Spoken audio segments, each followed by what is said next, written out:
सरकार कहती है कि हम किसान को आत्मनिर्भर बना रहे हैं और अन्नदाता की श्रेणी से निकालकर उसे बिजनेसमैन की श्रेणी में पहली बात लाना है कि चाहते हैं। किसान को आत्मनिर्भर नहीं, कॉर्पोरेट घराने के सामने आत्मसमर्पण करा रही है। आत्मनिर्भर नहीं है, आत्मसमर्पण है। अगर आत्मनिर्भर है तो MS स्वामीनाथन कमेटी का रिपोर्ट मोदी सरकार जो 14 में वादा किए थे उसको लागू करे। नमस्कार, मैं विजेंद्र आप सबका स्वागत करता हूं भारत प्राइम यूट्यूब चैनल पे। दोस्तों, जैसा कि पूरे भारत में खास करके पंजाब हरियाणा के किसान 3 कृषि बिल जो आए हैं केंद्र की तरफ से उसका मतलब भारी विरोध कर रहे हैं, लेकिन बिहार में इस विरोध का असर उतना नहीं दिख पा रहा है। इसके पीछे क्या कारण है, हम इस मुद्दे पे जानने के लिए मनोज कुमार सुनील जी से आज जानेंगे, जो कि बिहार में किसान की आवाज भी है।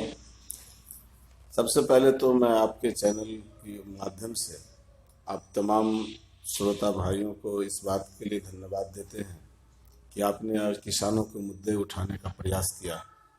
इलेक्ट्रॉनिक और प्रिंट मीडिया के माध्यम से आज जो मुद्दे किसानों को उठाए जा रहे हैं वो हर मुद्दे में किसानों की मुद्दा आज उठाना देश हित में जरूरी है।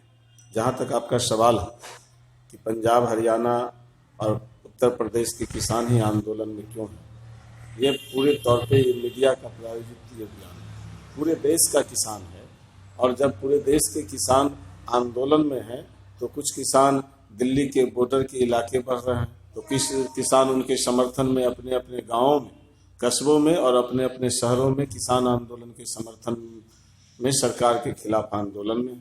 पिछले 2 दिसंबर को पूरे बिहार के अंदर भी तमाम जिला मुख्यालयों पर तमाम किसानों ने कृषि बिल के खिलाफ प्रदर्शन किया है। 3 तारीख को पूरे देश बिहार के अंदर सड़क जाम की गई है और 8 तारीख को पूरे हिंदुस्तान में पूरे भारत बंद किसान संघर्ष समन्वय समिति ने किया। ये कहना कि ये बिहार इस आंदोलन से अछूता है, ये सत्य नहीं है। बिहार भी इस आंदोलन की एक बड़ी कड़ी है और बिहार के भी कई जगहों से जत्थे उस आंदोलन में गए हैं और बाकी किसान यहाँ के सड़कों पर संघर्ष कर रहे हैं। किसान बिल क्या है, इसके बारे में आप अगर समझा पाए बिहार के किसानों को। अभी जो केंद्र ने 3 कृषि बिल लेके आया है, जिसमें केंद्र की मोदी सरकार ये तीनों कृषि बिल को किसान के हित में बता रहे हैं और वो तीनों कृषि बिल के अंदर जो मुख्य बातें हैं, जो सरकार ये बताने की कोशिश कर रही है कि हम कृषि के अंदर बिचौलियागिरी खत्म करेंगे। सरकार बताने की कोशिश कर रही है कि किसानों का कॉर्पोरेट घराना के साथ खेती करने से उनके वाजिब कीमत मिलेगी। किसान पूरे देश भर में स्वतंत्र होंगे अपने कृषि उत्पाद बेचने के लिए। ये पूर्णतः एक तरह का भ्रम जाल है। वास्तविकता इसके पीछे है कि देश के अंदर जो औद्योगिक घराने के अंदर जितनी भी बड़े बड़े पूंजीपति हैं, उनके लिए कृषि के क्षेत्र को भी लूट के लिए मोदी सरकार ने मंजूरी दिया। लेकिन सरकार कहती है कि किसानों में भ्रम है, सरकार भ्रम में नहीं है। पहली बात आश्चर्य इस बात के लग रहा है कि अगर मैं आपके हित में कानून बना रहा हूं और आपको लग ही नहीं रहा है कि मेरे हित में कानून है, तो फिर मुझसे राय परामर्श क्यों नहीं आपने लिया। किसान तो सिर्फ एक बात कह रहा है कि अगर किसान के हित में ये कानून है और इतने बड़े हमारे हित के लिए मोदी सरकार ने कदम उठाया है, तो मात्र एक कानून में संशोधन करके लिख दे कि मेरे उत्पाद का न्यूनतम समर्थन मूल्य ये हुआ और उससे कम कीमत पर कोई भी व्यापारी, कोई भी कॉर्पोरेट घराना, कोई भी मॉल के मालिक वो नहीं खरीद सकते हैं। अगर वो खरीदते हैं तो उनको कानून सम्मत उनके ऊपर कार्रवाई होगी। ये एक लाइन जोड़ने में आखिर इतनी परेशानी क्यों है? लेकिन जो किसान आंदोलन के जो नेता है वहां पे वो कह रहे हैं कि बिल ही वापस होना चाहिए। स्वाभाविक है, तीनों बिल क्या है जो स्वाभाविक वापस करने की मांग कर रहे हैं? आवश्यक, अब पहला है कि आवश्यक वस्तु अधिनियम के तहत जो मार्केट के अंदर दाल को, आलू, प्याज, गेहूं, इन चीजों को उस कमोडिटी से बाहर कर दिया गया। आवश्यक वस्तु अधिनियम से मार्केट के अंदर पूर्णतः सब कुछ को हवाले कर दिया गया। पूरी की पूरी तौर पर जो कॉन्ट्रैक्ट सिस्टम से जब खेती होगी तो किसान अपने ही खेत में खेत मजदूर बन जाए। अपने ही खेत में वो एक तरह से कंपनी के ऊपर निर्भरता उनकी बढ़ जाएगी। ऐसी स्थिति में जो किसानों का जो स्वामीनाथन कमीशन का रिपोर्ट था, वो तो सिर्फ वही कह रहा है कि पुरानी कृषि कानून जो थी उसको अगर आप ईमानदारी पूर्वक लागू कर दिए होते, और स्वामीनाथन कमीशन का जो रिपोर्ट था कि हमको लागत का 1.5 गुना कीमत हमको मिलना चाहिए, इसको अगर आप लागू कर देते तो इस देश में किसान का आत्महत्या जो बड़े पैमाने पर हो रहा था वो रुक जाता। आप उन मुद्दों को एड्रेस न करके केवल आप वैसे मुद्दों को एड्रेस किए हैं जैसे कृषि कानून के नाम पर आप किसानों को ये झांसा देने की काम कर रहे हैं कि ये किसान के हित में है, बल्कि सच्चाई है कि ये किसान के हित में नहीं बल्कि किसान को खेती और किसानी से पूर्णतः अलग करने की साजिश है। इसलिए इस बिल का विरोध। लेकिन सरकार का कहना है कि किसान की सबसे बड़ी समस्या है कि उसका सही दाम नहीं मिल पाना, उसके उपज का जो अनाज पैदा करता है जो भी चीज़। तो कॉन्ट्रैक्ट फार्मिंग में ये फायदा होगी कि उनको बोने से पहले उनको ये जो प्राइस होता है वो फिक्स करने का मौका दिया जाएगा। ये जो सरकारें दलील दे रही है ये पूर्णतः बेतुका दलील है। आपको पूरी पश्चिमी अगर देशों की अगर देखें, पूरी यूरोपियन कंट्री में अगर आप देखें तो यही शुरुआत डंकल प्रस्ताव के बाद भी कुछ लोगों ने तर्क दिया था, और आज पूरी पश्चिमी यूरोपीय कंट्री में पूरा कृषि बर्बाद हो गया, क्योंकि जो कॉन्ट्रैक्ट करने वाला जो कंपनी आई वो कंपनी पहले साल तो उसको लुभाने के लिए अच्छे उत्पाद की कीमत मिल गई, और वो जब धीरे धीरे कृषि निर्भरता कंपनी के ऊपर हो गया तो कंपनी वालों ने उसके उत्पाद को घटिया बता के रिजेक्ट करना भी शुरू किया, और तब उसी कंपनी वाले ने उस किसान को औने पौने दाम पर सामान खरीदना शुरू किया। तो कॉन्ट्रैक्ट फार्मिंग में आपके अनुसार क्या सुधार करना चाहिए सरकार को? कॉन्ट्रैक्ट फार्मिंग के अंदर किसी तरह के कॉर्पोरेट घराने के आने की जरूरत ही नहीं है। भारत का किसान इतना उन्नत है कि पंजाब ने साबित किया है, पिछले दिनों जो हरित क्रांति पर जितना भी ढिढोरा सरकार पीट रही है उसके पीछे किसका खून पसीना है? किसानों का खून पसीना है।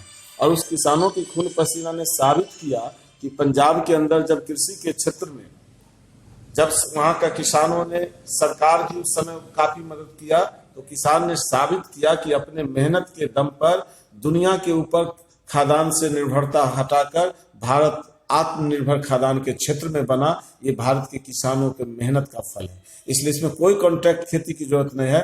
भारत के किसानों को आप सुविधा दीजिए, सस्ते दर पर ऋण दीजिए, उसके फसल का वाजिब कीमत न्यूनतम समर्थन मूल्य घोषित कीजिए। भारत का किसान अपने खेत में इतनी अधिक पैदा करके खेत को उद्योग का दर्जा दे सकता है, खेती के अंदर मुनाफा वो बेहतर कमा सकता है। केवल सरकार की नीति नियत सही होनी चाहिए। अगर हम बिहार की बात करते हैं तो बिहार में तो एमएसपी अभी लागू है, लेकिन उस पर खरीद नहीं हो पाती है। उसमें उसका कारण है कि जो राज्य सरकार की जो नीति है वो नीति दोषपूर्ण है, और दोषपूर्ण नीति ये है कि जो समय पर जिस किसानों का मक्का गेहूं खरीदना चाहिए उस वक्त सरकार अलॉटमेंट नहीं देती। जब किसान अपना मक्का छोटे व्यापारियों के हाथ में बेच देते हैं तब पैक्स और कोऑपरेटिव के मांग नाम पर खरीदने के नाम पर सिर्फ खाना पूर्ति होती है। इसका मतलब कि सरकार के अंदर, राज्य सरकार के अंदर भी बिचौलियागिरी है और सरकार की मंशा भी सही नहीं है और खेती को बर्बाद करने की ये कोशिश भी है। इसलिए आज जरूरत है कि बिहार में भी किसान जाति राजनीति से ऊपर उठ के, जैसे पंजाब किसान, हरियाणा के किसान पूरे देश के किसान की लड़ाई लड़ रहे हैं, उस लड़ाई में बिहार को भी अगली कतार में आगे आना होगा। और इस कतार में आगे आने के लिए वो चल चुका है, और इसी के लिए वो 2 दिसंबर को जो देश भर में किसानों का आंदोलन चल रहा है उसके समर्थन पर सड़क पर उतरे हैं।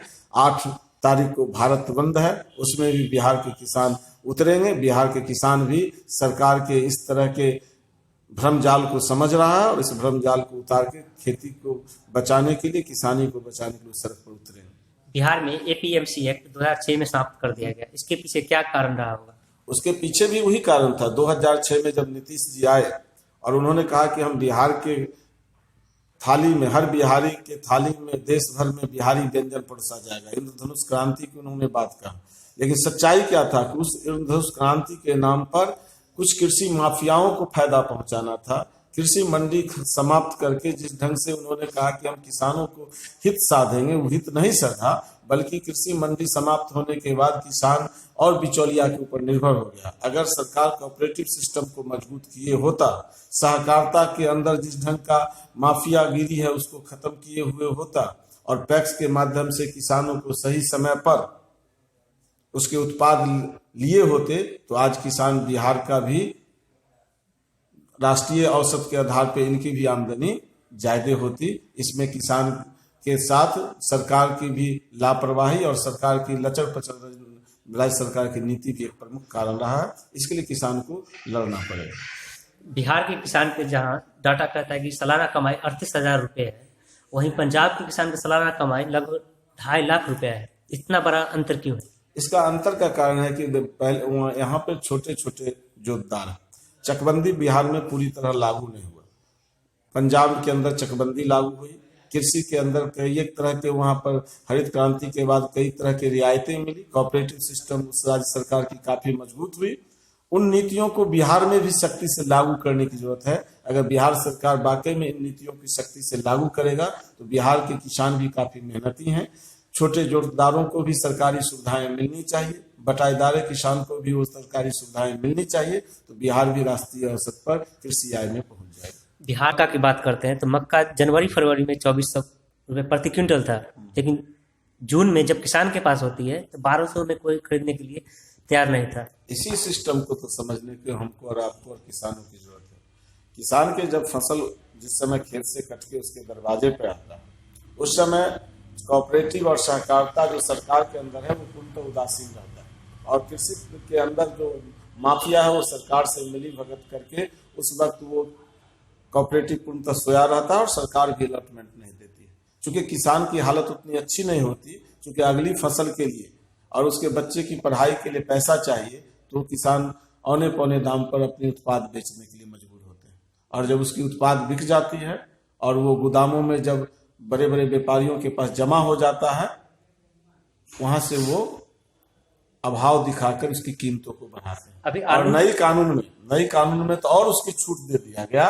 पहले तो स्टॉक करने का एक मात्रा भी था कि इससे ज्यादा आप नहीं रख सकते हो, अब तो खुली छूट दे दिया है कि आपको जितनी मर्जी हो उतना रख सकते हो। इसका मतलब और लूट बढ़ेगी और काला बाजारी बढ़ेगी। आलू का प्राइस बहुत दिनों से बढ़ा हुआ है, 40-50 रुपए प्रति केजी। इसके पीछे क्या है? उसके पीछे ही है कि आलू किसानों के खेतों से निकल चुकी है और वो कोल्ड स्टोरेज में रख लिया गया। छोटे किसान सिर्फ बीज के लिए रखे, बाकी कोल्ड स्टोरेज में उस समय जो कीमत था उस मुताबिक वो बेच दिया। आज कोल्ड स्टोरेज के माध्यम से व्यापारी मनमाना कीमत पर लेके मार्केट में उन्हीं किसानों को दिया जाता है जो किसान कभी उपजा के उनके गोदामों में भेजे थे। आपको कभी इससे पहले याद हो है कि आलू का प्राइस इतना ज्यादा हाइक हुआ हो, 50 रुपए? कभी नहीं हुआ। तो इससे आप इसी से साबित हो रहे हैं कि जो काला मोदी सरकार पूर्णतः काला बाजारियों के संरक्षण देने वाली सरकार है, और इस तरह से आलू की उत्पाद की इतनी कीमत होना यह साबित करता है कि आने वाला दिनों में जो 3 कृषि बिल लाए हैं, इससे और ये स्थिति होगी कि चावल दाल तक का भी मैसर आम लोगों को हो जाएगा, और कृषि उत्पाद इतनी महंगी होगी उसका लाभ किसानों को नहीं मिलेगा, उसका लाभ बड़े बड़े फार्म हाउस वालों को मिलेगा, बड़े बड़े कंपनी वालों को मिलेगा, और किसान जो उपजाएंगे उसी कंपनी वालों से सैकड़ों रुपए प्रति किलो खरीदने के लिए मजबूर होंगे। अच्छा, तीनों बिलों में आपको अच्छा क्या है, अच्छाई क्या है वो बताइए।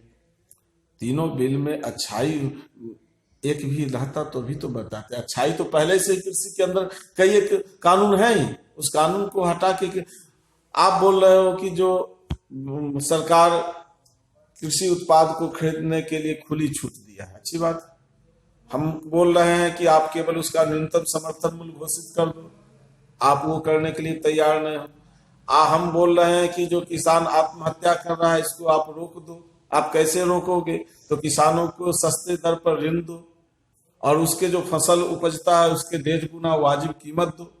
किसान खेती पर आत्मनिर्भर होगा, खेती उद्योग की ओर बढ़ेगी। आप इन चीजों को न करके आप उसकी खुली बाजार के हवाले कर रहे हो, और खुली बाजार के हवाले में किसान उस प्रतिस्पर्धा में नहीं सक सकता, और खेती पूर्णतः कॉर्पोरेट घराने के हाथों में जा रही है। लेकिन हमको उम्मीद है हिंदुस्तान में बीजेपी जो चाहती है वो हिंदुस्तान का किसान नहीं होने देगा। अपनी खेती बचाएगा, किसानी बचाएगा, और खेती और किसानी बचाने के लिए जो भी कुर्बानी देना पड़ेगा वो देंगे, क्योंकि ये देश किसानों का देश है। इस तरह से खेती को किसी कॉर्पोरेट के हवाले कभी किसान नहीं होने देगा। जब से आज़ादी मिली है भारत को 1947 से, भारत के किसान का जो आय है कि लगभग 21 गुना बढ़ा है।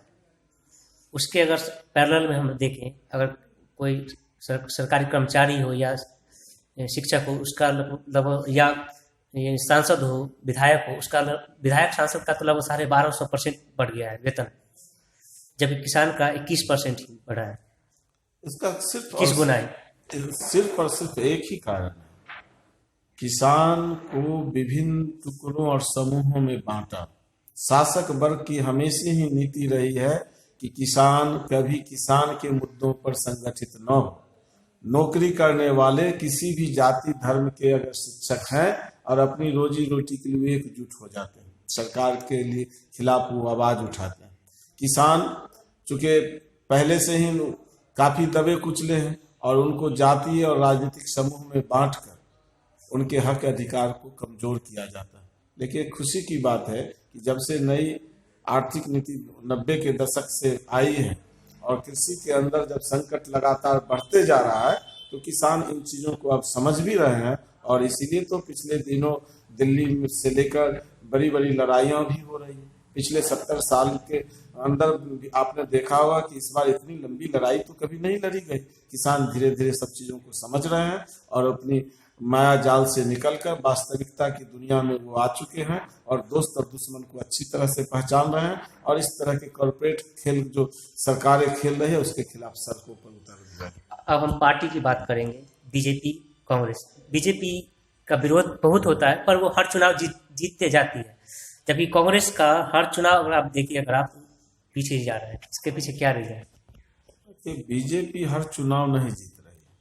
बीजेपी चुनाव जीत इसलिए रही है क्योंकि जो पूर्व की सरकारें जो कमजोरी किया उसका वो लाभ उठा रहा और वो लाभ उठाने के पीछे उसके सामने एक बड़े एजेंडा वो सामने में रख दिया। वो एजेंडा क्या है कि मंदिर मस्जिद का एजेंडा। वो एक ऐसा एजेंडा है जो भारत जैसे हमारा जो कल्चर है, ये देश ऋषि मुनियों का देश है। धर्म के प्रति यहाँ लोगों की आस्था ज्यादा है और इसलिए तो हमारे संविधान में धर्म को लोगों ने निजी मामला माना और भारत को एक सेकुलर राष्ट्र घोषित किया।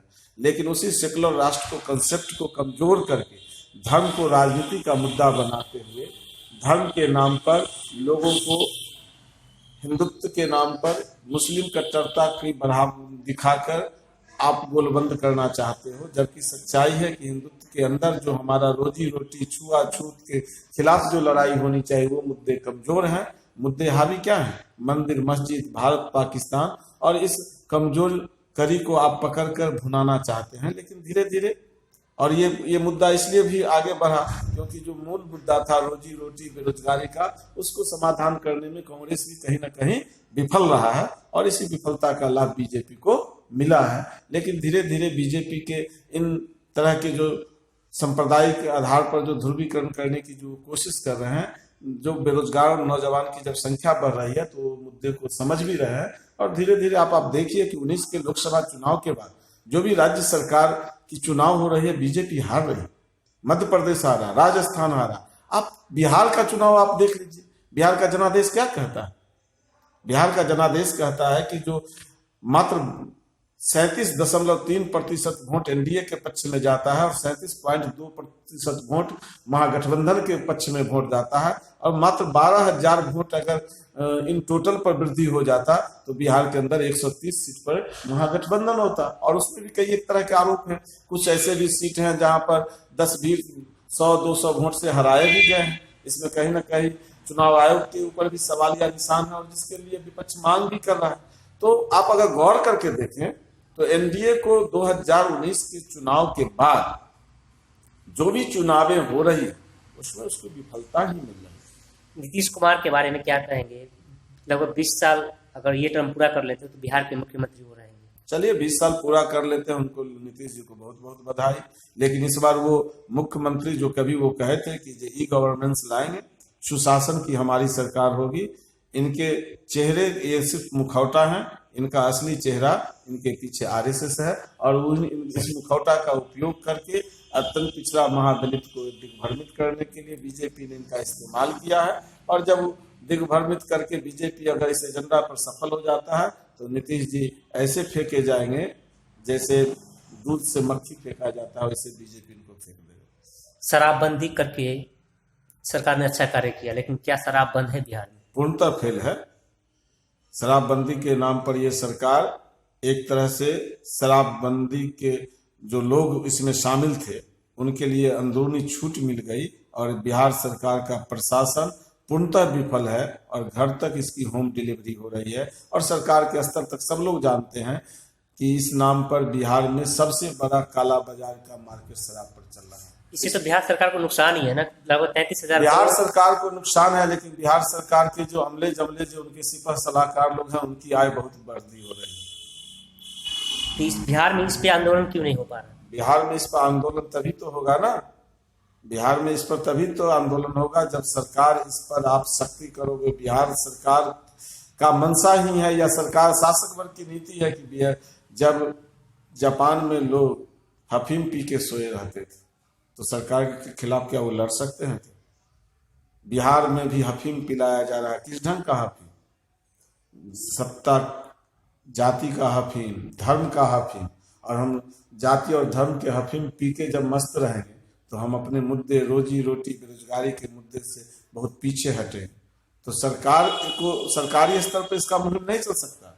मुहिम चलेगा बिहार के आप जैसे हम जैसे जो समाज में चाहते हैं कि समाज और बिहार आगे बढ़े, विकसित बिहार बने, ऐसे चाहने वाले नौजवान सड़क पर हैं। उम्मीद है कि बिहार में बदलाव होगी और बिहार इन कुरीतियों के खिलाफ बाहर निकलेगा। बहुत बहुत धन्यवाद। चलिए, आपको भी धन्यवाद।